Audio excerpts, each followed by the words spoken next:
makes me wanna holler, go away. I need more peace and hope and love. Where do I find it in this crazy old world? I need strategies, strategies for living radio. Your dose of radio rehab.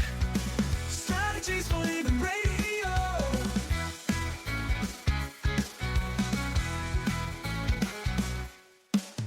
Every time I listen, Lauren and David share strategies for living, and it makes me aware. I've got strategies for living, strategies for living radio. Your dose of radio rehab. Strategies for living radio. Your dose of radio rehab. Strategies for living radio. Oh, we need them. Yeah, we need those strategies, don't we? Those strategies for living. So, are you ready? Are you ready for your daily dose of radio rehab? You're over there looking skeptical. Well, ready or not, I'm here. Yeah, well, I'm glad for that. Hey, folks, glad you're here, too. Welcome into Strategies for a Living. I'm Dr. David McMillan. She is psychotherapist, LPC Lauren Leon McMillan. So over there looking skeptical because, you walk in and you ask, what are we going to talk about today? And I tell you that there's some laws that if you master these laws of life, you win. What the heck does that mean? What does it mean to win at life? Well, it's not a competition. That's a very good point. It's a very good idea. But, there's a lot of us that like to have more of the solid. We want the black and white. We want the do this and you will get this. The brain likes certainty, though Absolutely, it's it not does. always achievable. Yeah, but I tell you what, I found these, and I realize you may end up being skeptical of some of these. Like, for instance, have you ever heard of Kidlin's Law? Have you ever heard of Pareto's Law? Have you ever heard of Wilson's Law? You probably haven't. No, okay. I have not. So I'm open. I'm an open skeptic. That may be the healthiest stance that any of us can take. I'd like to think so. We come to new information, and we have an open skepticism. Mm-hmm. I mean, we're open to ask questions. I think that's consistent with being a lifelong curious student, which I talk about a lot. Right. Yep. Absolutely. Yep. So today we are going to talk about mastering some laws to, I'll make you more comfortable, to quote unquote, I'll air quote. You'll this. air quote I'll the win? air quote win at life. Does that help? Okay. Sure. Okay. Let's Folks, talk about that one. Thank you for tuning in to Strategies for Living. We appreciate you being here, and we appreciate our sponsors making it possible. The Robinson Film Center, Azalea Cleaners, Pintail Roofing, Restore Healing, of course, the Balanced Life Wellness Center is what that has been. Fertitas Delicatessen, home of the Muffy, SRT Sales Training, Uprising Addiction Center, and Mira Direct Primary Care. What are the laws of life we've got to master to really win, quote unquote, win at life? Talking about that today here on Strategies for Living.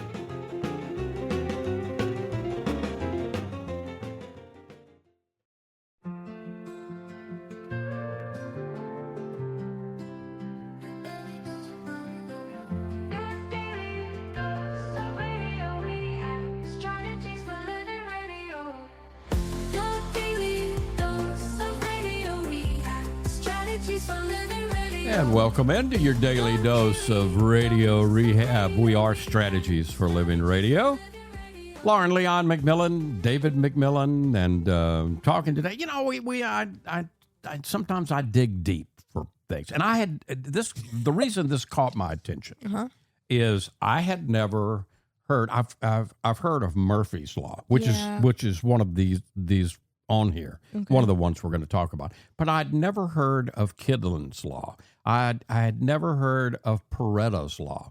I had never heard of Wilson's Law or Gilbert's Law or Falkland's Law, let alone Hicks Law or Parkinson's Law. And yet, apparently, these fellas came up with some laws. I guess so. And, and the claim is that if you master these laws, you win at life? And I think you've raised a very good question. What the heck does that mean? Yeah. I just don't think that language sets us up for actual winning, even. It sets us up Actually, it might set us up for just the opposite. Right. It sets us up to think that we're separate and in competition. Yeah. And that's just, it's not the truth. And it also, leads to not so pleasant effects in life, at least from personal experience and what I've experienced through others as well vicariously. Right? I think that's a fair statement. If we could, I don't know these laws, so I can't say what their result is going to be. But maybe, let's dive in and help you learn the laws. Well, then we can shift this idea of winning at life to maybe like just these perhaps principles to understand or to help us to live better. Perhaps. Okay, let's start with Kidlin's law. Okay. I had never heard, and I have no idea who Kidlin is, but Kidlin has a law.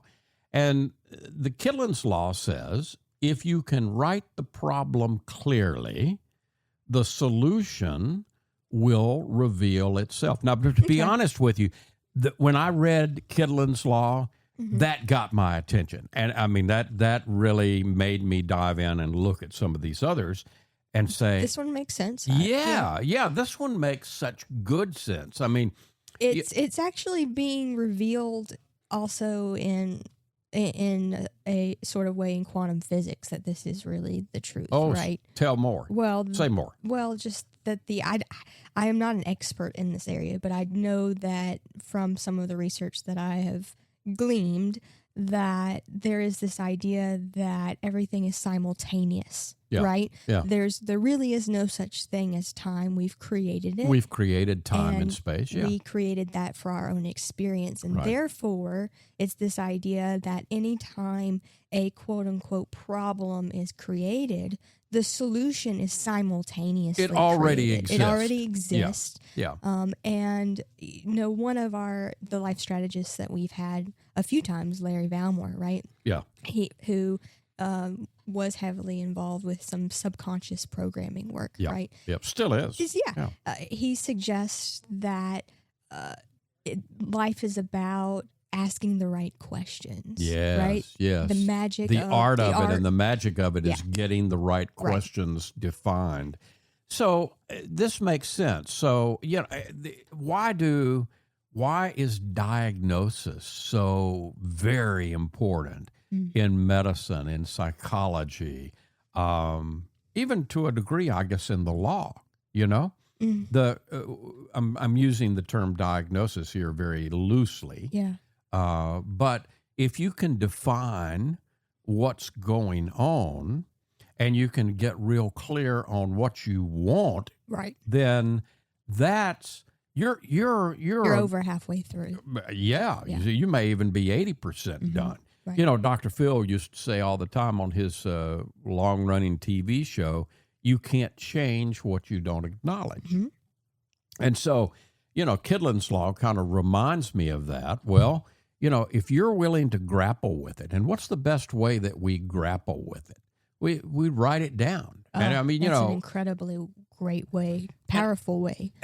Absolutely. And, I'm going to make I'm probably going to show my age here, and I'm probably going to piss some people off because we love our computers. We love our keyboards, right? Right.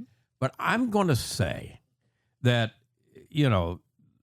not that it would be useless to define your problem on a keyboard, but I'm going to take the position, Lauren, that if you will put pen or pencil in hand and take a piece of paper or a tablet of paper and begin to try to fight or wrestle would be a better word, wrestle with the problem that way in terms of the definition, you may even be 85% towards solving the problem. Well, you're not going to get any arguing from me about that. No, because you're a journaler. Well, and that's the power of, there are plenty of studies to back up the idea of how incredibly powerful it is to physically write versus use technology. Although it is incredibly helpful, the retainment factor,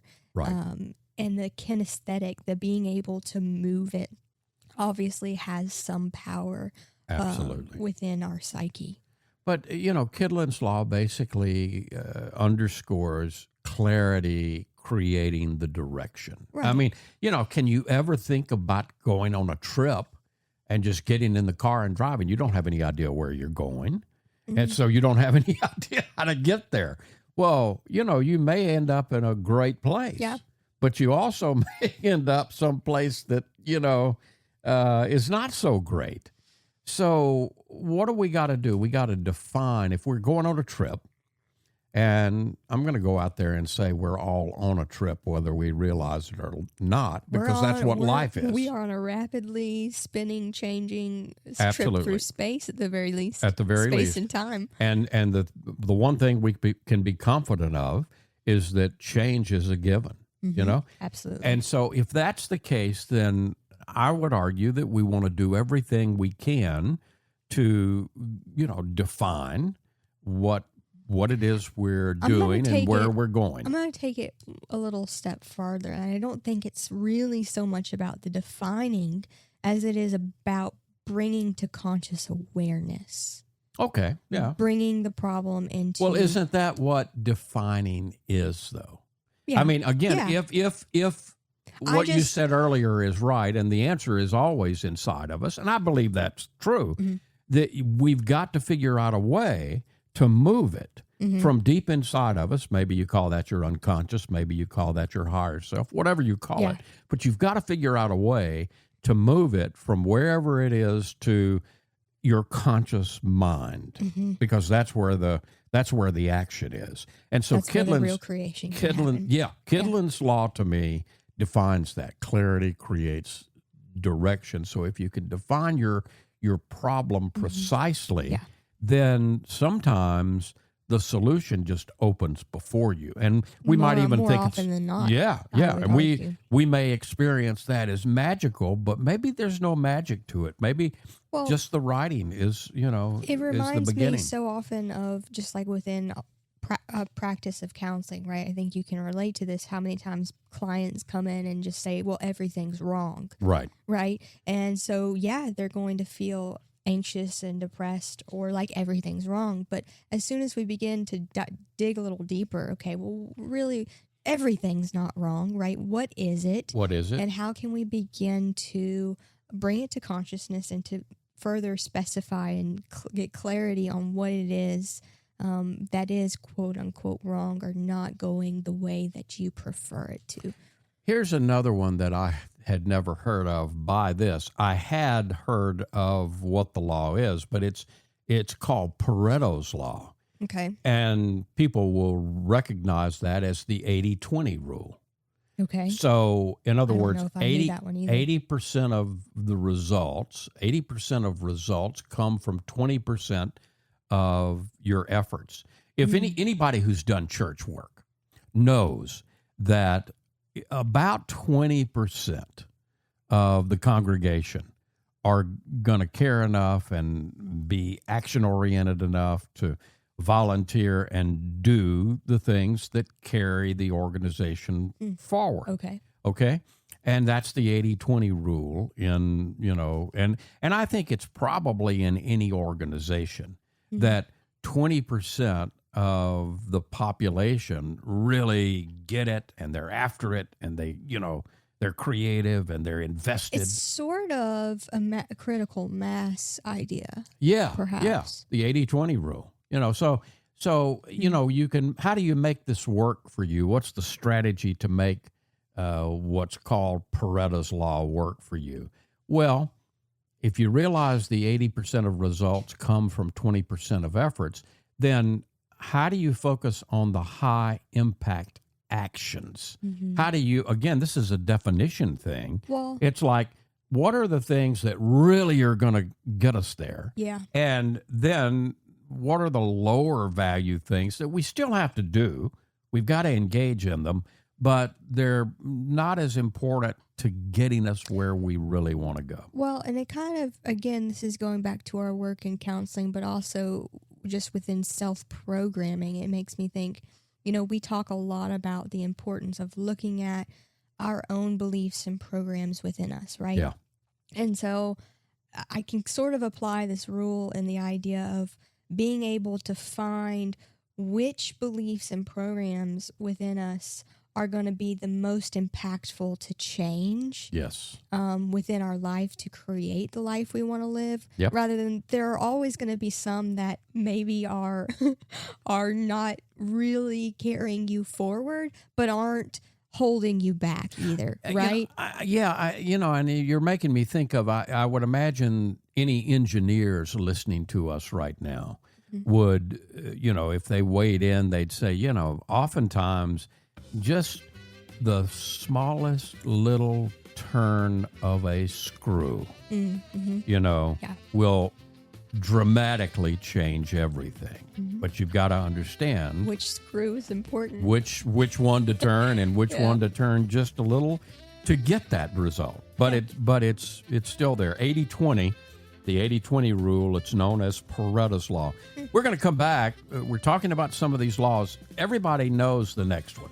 Everybody's kind of heard of the next one. Yeah. But we may put a spin or two different on it. We're going to talk about Murphy's Law coming back, and Wilson's and Gilbert's Law, too. Today on Strategies for Living.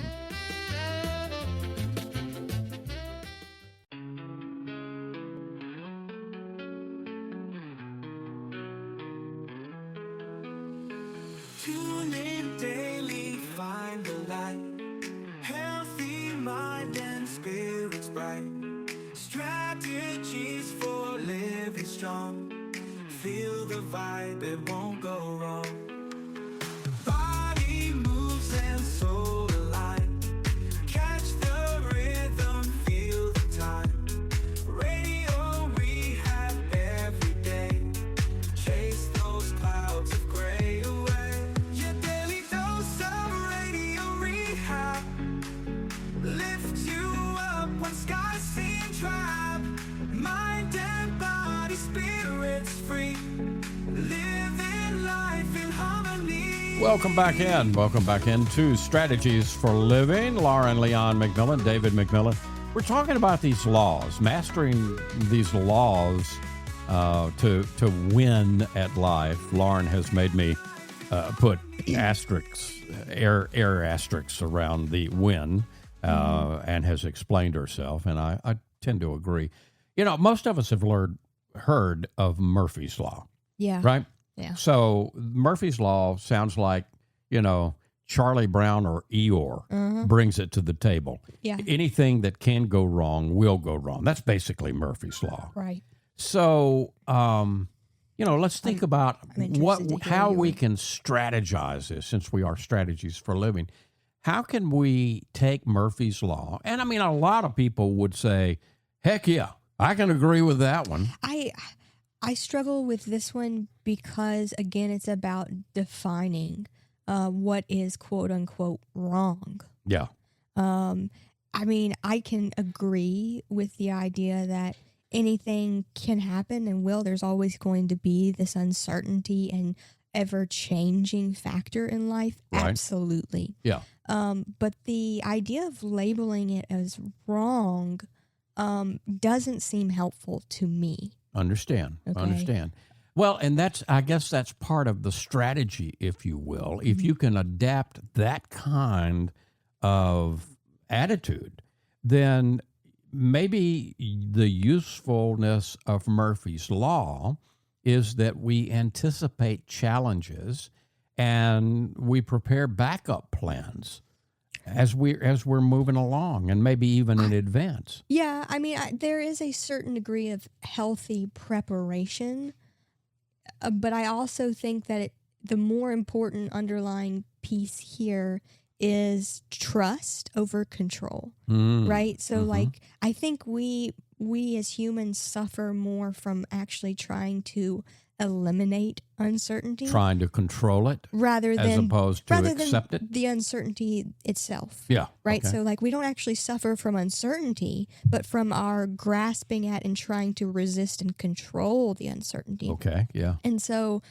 if I can pull any truth and positivity from Murphy's Law, it would be the idea that how can I trust myself to deal with the uncertainty that life is going to present? How can I the uncertainty that is certain in life? Right. Yeah. Yeah. And how can I be more flexible? How can I soften?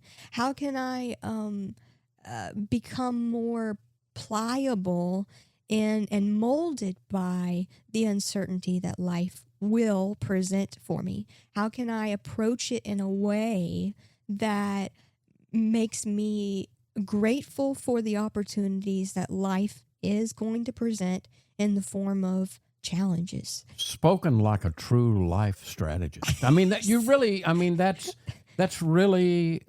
it. Okay. You know? Yeah. That's really it.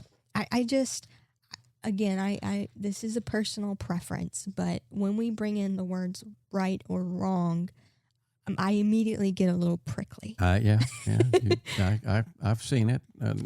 You see it over here in my little porcupine. Little porcupine self over there. Okay, so we have Wilson's Law. Okay, tell me about And Wilson's so Wilson's Law says if you can explain it simply, you don't understand it well enough. If you can't explain it? If you can't explain it, okay. if you can't explain it simply, you don't understand it well enough. Okay. So in other yeah. words, what this is really saying, what Wilson's Law is really saying is mastery, when you've truly mastered something, that mastery means simplicity and clarity. If you can be very clear about what it is, you can wrap your arms and your head and your brain and your whole self around whatever's going on. If you can seek to understand it, then, and St. Francis, in the prayer of St. Francis, there's a part of it that says, I seek to understand. Right. Rather than to be understood. Oh Lord, because that can be a trap to Absolutely. try to be understood by everybody. Absolutely, and it's not going to happen. It's not going to happen. Yeah. I mean, we were having a conversation yesterday with a person who was talking about, well, I just need to be liked. And this person recognized the block, right? That this was a block for them. And that, wanting to work on it. Yep. And so, and that's a great thing to work on because, it doesn't matter who we are or what we do. A third of the people that we encounter are going to like us no matter what. And a third of the people, no matter what, are not going to like us. And a third of the people, no matter what, are just not going to care. Yeah. So do the math. So you're actually 1/3 and 1/3 is 2/3 are either not going to like you no matter what or aren't going to care. That's 67%. Yeah. So you're actually introducing a good balance point for this law. Yeah. Which is, you want to be able to explain it simply so that even perhaps a child can understand. Yeah. But I wouldn't make that your goalpost or your necessity, right? And it's that same idea of you want to understand, but it doesn't have to be understood. Yeah. So there's a balance there. It is important that we be able to communicate our ideas. And I agree that if you can communicate it in simple, and often that requires metaphor for people. Yeah. Right? Being able to make connections and analogies so that people can begin to wrap their arms around it, because they often need things they already understand in order to bridge the gap to what they don't. Absolutely. Right? In the great movie Philadelphia, a very young Denzel Washington played the attorney that took on the case for Tom Hanks, who had, in the story, had acquired AIDS and had been fired from the law firm. And there was a statement in the script that Denzel said several times during the movie. And I'll paraphrase it. It kind of related to, explain this to me like I'm a third grader. Mm-hmm. And to me, that defines Wilson's Law. Yeah. If you can't explain it simply, you don't understand it well enough. Mm-hmm. Okay, now there's Gilbert's Law. Bet you've never heard of Gilbert's Law. I have not. Okay, so Gilbert's Law says... I'm learning all kinds of things today. The biggest problem at work is thinking you're working hard. The biggest problem at work is thinking you're working hard. Okay, so we could go a lot of ways with this, but one of the strategies is, look, focus on the progress, not just the activity, because results define effort. Okay, so... right, and this, I think this one can be really applicable in today's society where we have this need to be seen as productive and constantly working to be productive people in society, right? Yeah. And what we don't recognize as a society, I think, is that resting and taking breaks and other things that don't look productive can often be more productive than the productivity itself. Albert Einstein said his most dramatic theories came to him when he was daydreaming. He said, if you had, looked, you just thought I was just there with my eyes closed taking a nap, daydreaming, nothing productive. And yet this brilliant individual who has changed our world in so many ways and his work has been built upon, admits that, wait a minute, you need to slow the mind down.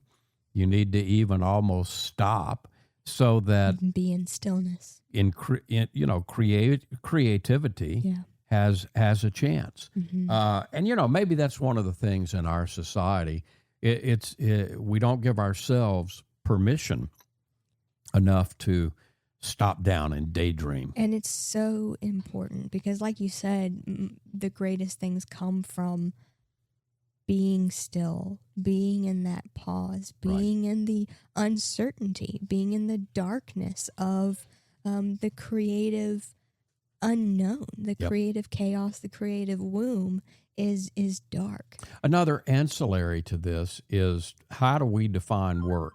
When I was in radio and then, the 30 years that I practiced at counseling, some days were harder than others, but it really wasn't work to me because I had a blast. I was having fun. Yeah. I was enjoying. So I didn't, even though I was working hard, in both radio and in counseling, I'd work long days. There were many times as a counselor, I'd start at 8 o'clock in the morning and I'd get through at 6 and then drive to the radio station and do a radio show. Yeah. It was a long day.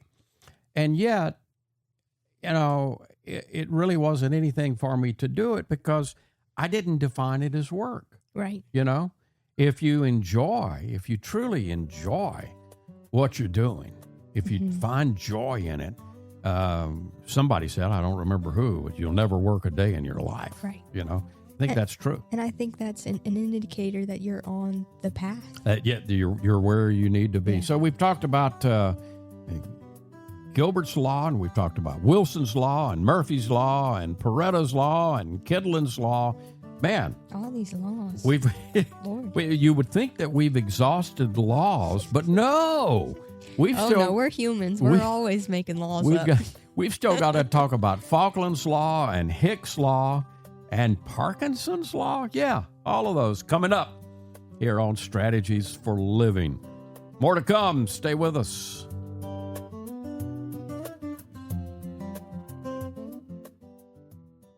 We all have have problems every day.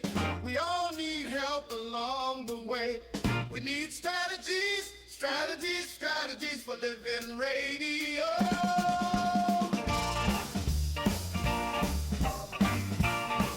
And welcome back. Welcome back into Strategies for Living. Lauren Leon McMillan, David McMillan here on Strategies today, talking about these laws. Maybe you've heard of some of these. I don't know. I had heard of Murphy's Law, but these are laws. I haven't heard of any of the others. Yeah, no, I haven't either. Kidlin's Law and Pareto's Law and Wilson's Law and Gilbert's Law. I mean, a lot of laws all around these us. men coming up with rules. Oh, and now laws. wait a minute. Why do you assume that it's a man that came up with this? You have a good point. All these humans. Okay, there you go. Okay, well we're now at Falkland's Law. Okay. Okay, and Falkland's Law says if it's not necessary to make a decision, it's necessary not to make one. Okay. If it's not necessary to make a decision, it's necessary not to make one. So in other words, here's the way I take this. Stop the rush. What's the rush? Okay, yeah. You're asking yourself, what's the rush here? If it doesn't need to be made today, don't force it. Well, yeah, and think about this. I mean, patience. If we use patience, oftentimes our patience will lead to smarter choices. Well, one of the things that I think we have as a whole, as a society, that is a challenge is we're pretty much impatient people. Absolutely. We want it, and we want it now. We're an instant gratification, especially with the advancement of technology. Absolutely. It's just there's essentially no waiting anymore. Yeah, exactly. And if we have to wait, whatever we get, we get all wadded up. Yeah. Let me not say something politically incorrect. All right, so that's Falkland's Law. And the deal is, I think of this almost on a spiritual level, right? That what are you rushing towards? Because your soul, your energy is eternal. Yeah. And so anytime you sense yourself in a rush, that's not coming from spirit. And that's so that coming would from be the human ego. When you sense yourself in a rush, make it a habit to tell yourself, intentionally wait. Slow down. Yeah. I mean, because if it's really meant for you, and if it comes from intuition, it will keep calling. Yeah. It'll be persistent but quiet, and it'll unfold as it needs to. Here's another one, Lauren. I've never heard of this. It's called Hicks Law. Okay. And so Hicks Law says the more options you have, the longer you take to decide. Okay. So simplify choices to improve. If you want to improve your speed, if you want to improve efficiency, if you want to improve your focus, then Hicks Law would say, try to simplify your choices as much as you can. It's analysis paralysis, right? Which, Yeah. again, our society has really greatly shifted into with, not We only... want our choices. We want our variety, don't we? Well, and anybody who does any sort of information or shopping online, I mean, this can easily become the quicksand, if you will, right? Yeah. Because there is so much information and so many products, and I mean, you have it all at your fingertips at an instant. I want to continue to do business, and I'm not going to name the company but I think because you were with me. Yeah, this was recent. I will say it's one of the big box stores, but we want our variety, but I want to continue to do business locally. I want to do business with brick and mortar stores when I can. Right. So, I mean, in fact, you and I were talking, and I told you what it was I needed.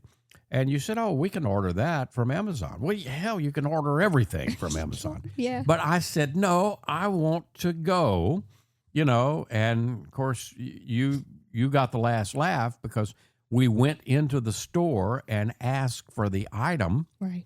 and they said, no, we don't stock that anymore. Right. And Right. And I hate it. it blew me away know. because the item was an item that everybody is going to use at some point, maybe in different sizes, but it's like, wow, so societally, And so this it's one's harder and harder. It's almost unavoidable, right? Yeah, And so yeah. it's about saving your energy, using your discernment, and really being disciplined with yourself about when to cut off and how and what small areas of your life can you limit the choices Can you for simplify? yourself? Yeah. Can you simplify? The last law we'll talk about is Parkinson's law. Okay. And so what Parkinson's law says is work expends to fill up the time available for its completion. So set tight deadlines to stay sharp and efficient and productive. So this is, again, kind of echoing something you just said. It's about delaying gratification and discipline. Yeah. Setting tight deadlines for ourselves. I mean, probably don't beat yourself up when you miss a deadline, but if Parkinson's law is correct, work expends to fill the time available for its completion. I mean, I can easily see where, in fact, this law rings true to me because I can think of many projects where it just seems to keep growing and growing and growing, Yeah. Yeah. It makes me think of the states of matter, right? And water will fill, it takes the shape of its container. And we are mostly water. Yeah. Right? And I can see I can kind of piece out some spiritual truth from that one as well. Just the idea that whatever we give our attention to expands within our lives. Absolutely. Too, right? Yep. So Yep. like whatever we put our minds to, if we feed fear, that's going to grow. But if we feed gratitude, that'll also grow within us. I saw, these laws attracted me, and of course, Is that another law? I had heard of Murphy's law. No, that was the law last of one. attraction? But I It went over saw, his head. I was out there searching, and I found another piece that said these are the 5 most famous laws in the world. Number 1 was Murphy's law. Kidlin's law was number 2. Gilbert law was number 3. Wilson's law was number 4, and this Falkland's law was number 5. Interesting. So yeah, I guess I've got to expand my horizons. And we missed this in school. We didn't go to law school. Yeah, I guess I missed the law the law day of high school or whenever it was.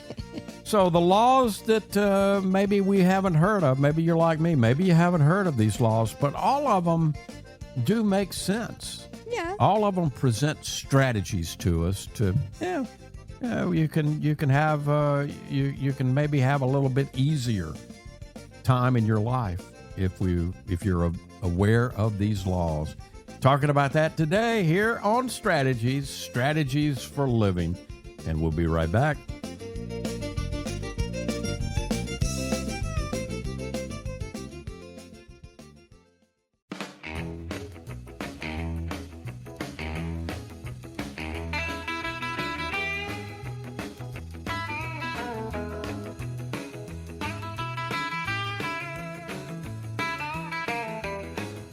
And welcome back. Welcome back into Strategies for Living. Lauren Leon McMillan, David McMillan. Thanks for joining us today. We are to my favorite time of the program because I get to lay back and rely on the expert in the room. Who? You. Are you bringing somebody else? No, you.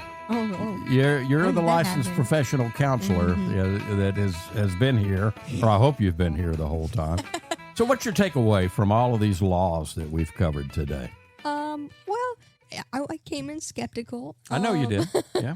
But I have learned a lot, and they are some interesting principles that we can kind of sieve out from our day-to-day lives. None of them are overly complicated. No, they're really simple, aren't they? Right, and I can pull out some common themes, right? The idea of seeking clarity. Yep. The idea Patience and discipline. and intention. Yep. And That's- simplicity over Yeah, complexity. that's kind of Simplifying. the goal. You've just kind of summarized the golden thread that runs through all of these. I guess but interesting. I just hadn't heard of. I've heard of Murphy's Law, but I hadn't heard of. I hadn't heard of any of the other other ones. ones. Today, So interesting stuff. Thanks for bringing it up. Well, despite my prickly. You just never know what you'll learn here Right, on that's Strategies right. for Living. It's important to get prickly every now and then. Yeah, Right? there you go. There you go. Folks, thank you for tuning in. We appreciate you being a part of Strategies for Living, and we appreciate our sponsors who make it all possible. The Robinson Film Center, and Azalea Cleaners, and Pintail Roofing. Roof. And it's not the Balanced Life Wellness Center anymore. It's Restore Healing. SRT Sales Training, Fertitta's Delicatessen, home of the Muffy, Uprising Addiction Center, and Mira Direct Primary Care. If today were the last day of your life, you only had one more phone call that you could make, who would you be calling? And what would you be saying? And why are you waiting? Make the call. For Lauren Leon McMillan, I'm David McMillan. We'll see you next time right here on Strategies for Living.